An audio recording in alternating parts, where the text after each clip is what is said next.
नमस्कार दोस्तों। कहानियों की श्रृंखला में आज सुनेंगे मालती जोशी जी की कहानी एक जमात दीवानों की। लेकिन उससे पहले मेरा आपसे विनम्र अनुरोध है कि अगर आपको मेरी कहानियाँ अच्छी लगती हैं तो मेरे चैनल को सब्सक्राइब ज़रूर करें, लाइक करें और अपने दोस्तों और परिचितों में शेयर भी करें। बेल आइकन दबाना बिल्कुल भी ना भूलें। आज सुनिए एक जमात दीवानों की। भाभी, यह देखो गांव से सरपंच का खत आया है। वे लोग इस बसंत पंचमी पर गांव को भैया का नाम दे रहे हैं।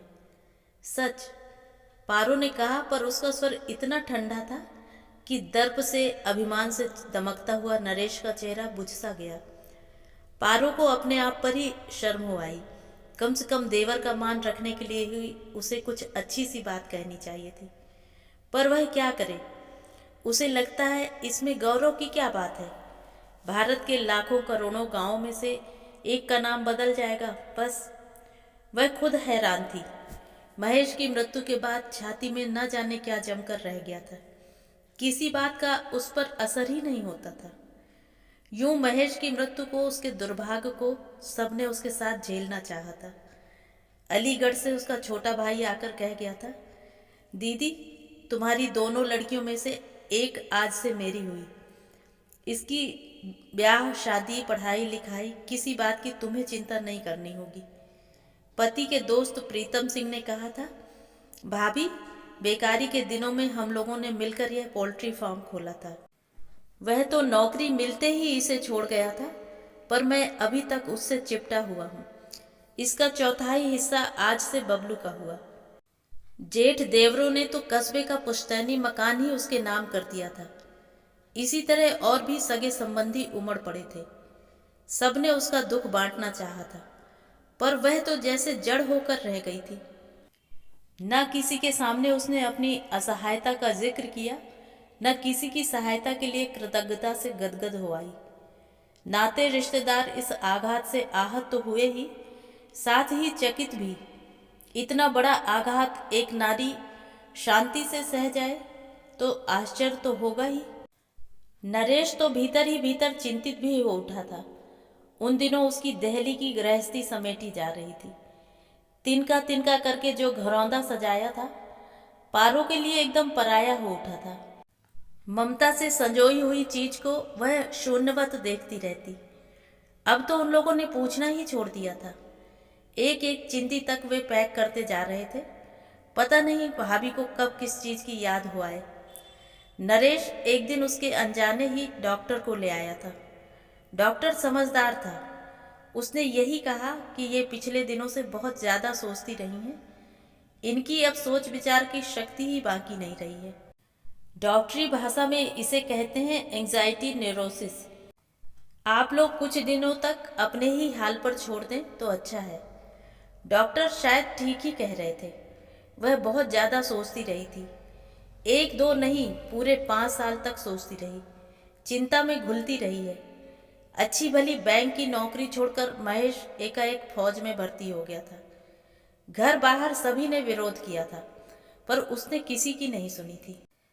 तब हताश होकर सास बहू एक दूसरे पर कुड़ती रह गई थी। सास का आरोप था कि बहू पति को बांध कर न रख सकी। बहू ने सास को कोसा था कि बेटे पर नियंत्रण न रख सकी।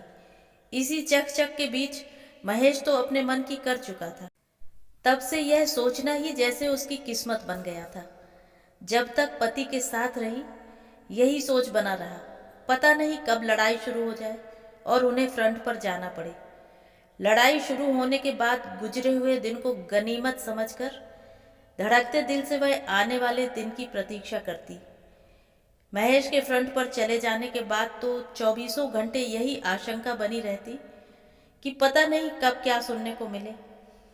जिस दिन उसे घायल अवस्था में दिल्ली अस्पताल लाया गया, तब से मानो एक एक क्षण उसने युग की तरह जिया है।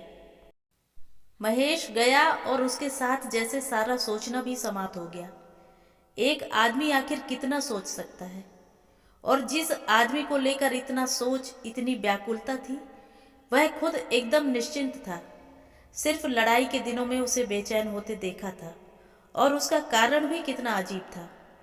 लड़ाई छिड़ गई थी और फौज के दस्ते दिल्ली स्टेशन से गुजर रहे थे। पारो की दुश्चिंताओं का तब अंत नहीं था और महेश तब पिंजरे में बंद शेर की तरह बराबर अधीर हो उठता था कि उसे कॉल क्यों नहीं आ रहा है। पारो उसकी बेचैनी को हैरानी से देखती रहती। वह सीधी सादी औरत थी, एक छोटा सा घर, पति और हंसते खेलते बच्चे, उसके सुख की यही परिभाषा थी।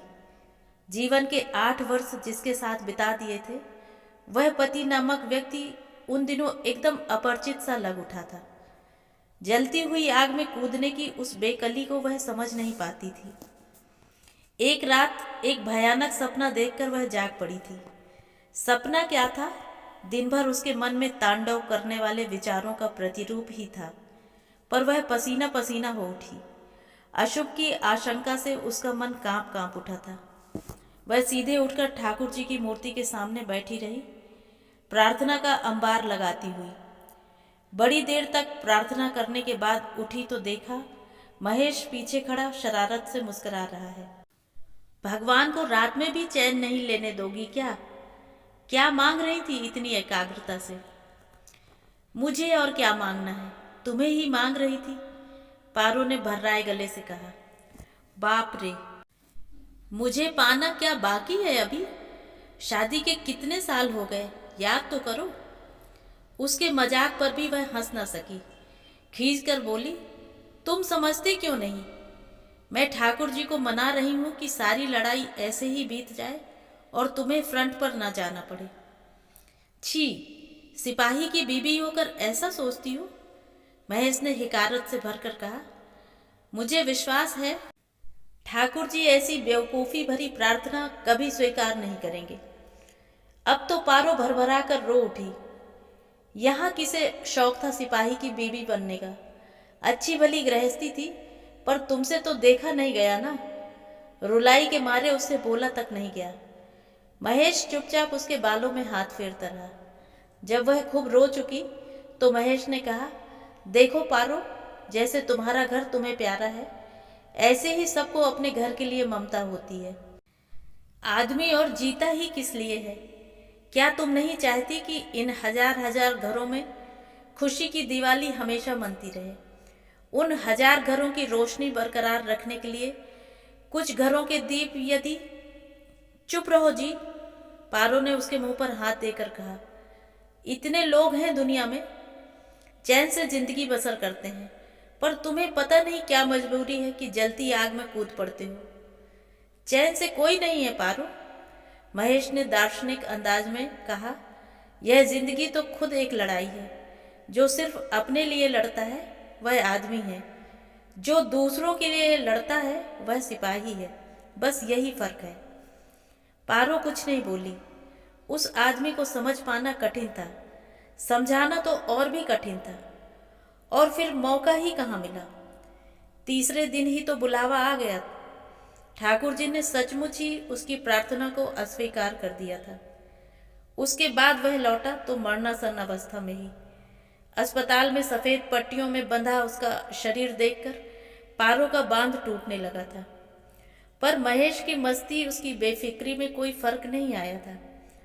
मृत्यु की असह पीड़ा भी उसे विचलित नहीं कर पाई थी। घर परिवार की चिंता उसकी शांति नहीं छीन सकी थी। 15 दिन के अथक संघर्ष के बाद ही उसने मृत्यु के आगे हथियार डाले थे, परंतु उस समय भी उसके चेहरे पर इतना तेज था मानो मृत्यु स्वयं उससे हारी हो। और यह सारा दृश्य किसी अद्भुत नाटक की ही तरह पारो के मन को बांध गया था। पति की मृत्यु एक पहेली की तरह उसके मस्तिष्क को व्याप गई थी। इसी कारण वीर गति के रूप में लोगों की नज़र उसे पूजने लगती तो वह संकोच से भर उठती। भाभी, ये आए हैं। नरेश की आवाज़ ने उसे चौंका दिया। नरेश की ही उम्र का ही एक लड़का उसे नमस्ते कर रहा था। सुना है आप लोग जा रहे हैं, इसीलिए चला आया। मेरे योग्य कोई सेवा हो तो बतलाइएगा, मुझे बहुत खुशी होगी। उसकी भावुकता को नज़रअंदाज करते हुए पारो ने औपचारिक सा उत्तर दिया। ये लोग देख ही रहे हैं, वैसे आप आए हैं इसके लिए सचमुच आभारी हूँ। भाभी की उदासीनता से घबराकर नरेश ने पूछा, इन्हें पहचाना नहीं भाभी? नहीं तो, कुछ याद नहीं आ रहा। यही तो हैं, इन्होंने ही भैया को खून दिया था। अरे हाँ, सच तो, पारो को याद आया। अस्पताल में डॉक्टर ने परिचय करवाया था। डॉक्टर ने यह भी बतलाया था कि महेश का ब्लड ग्रुप एकदम अनकॉमन है। खून जुटाना बड़ा मुश्किल हो रहा था। 2 बार इसी युवक का खून लेना पड़ा था। उस युवक ने कहा, डॉक्टर, मेरे रक्त की आखिरी बूंद भी लेनी पड़े तो संकोच मत कीजिए, पर इन्हें अवश्य बचा लीजिए। डॉक्टर ने बड़े अभिमान से यह बात बतलाई थी, पर तब इन बातों का ध्यान कहाँ था। तब तो यही लगता था कि खून मिलना चाहिए, चाहे कहीं से मिले, कैसे मिले। बोतल से रिसती एक एक बूंद उस समय अमृत जान पड़ती थी। ओह, तो आपने खून दिया था? पारो ने कृतज्ञता व्यक्त करनी चाहिए, पर उसका स्वर सपाट ही बना रहा। लड़का लेकिन अपने में ही खोया हुआ था। बोला, खून कहाँ था? वह तो शायद पानी था। खून होता तो क्या महेश को बचा ना पाता? उस आवाज में ऐसी व्यथा थी कि पारो का मन भीतर तक भीग उठा। कौन है यह लड़का? उसने सोचा। नाम धाम धर्म जाति कुछ भी तो नहीं पता। आज के बाद फिर कभी भेंट होने की संभावना भी नहीं। फिर क्यों वह उसके दुख से भीग उठा है? क्यों एक अपरिचित व्यक्ति के लिए खून की आखिरी बूंदें तक देने के लिए तैयार हो गया था? क्यों अपने खून को धिक्कार रहा है कि उससे एक घायल सिपाही की जान नहीं बचाई जा सकी? उस क्षण वह युवक पराया नहीं रह गया। उसे लगा यह अपने महेश की जाति का है, उस जाति का जिसके लोग दूसरों के सुख दुख को अपने ऊपर ओढ़ लेते हैं। जो क्षण औरों के लिए खर्च होता है वही उनके लिए सार्थक हो जाता है। एकाएक वह उसे खूब अपना लग उठा, छोटे भाई या देवर की तरह। उसका उदास चेहरा देखकर उसे ममता हो आई। उसकी पीठ पर हाथ फेरते हुए मृदु स्वर में उसने कहा, ऐसे जी छोटा नहीं करते भैया।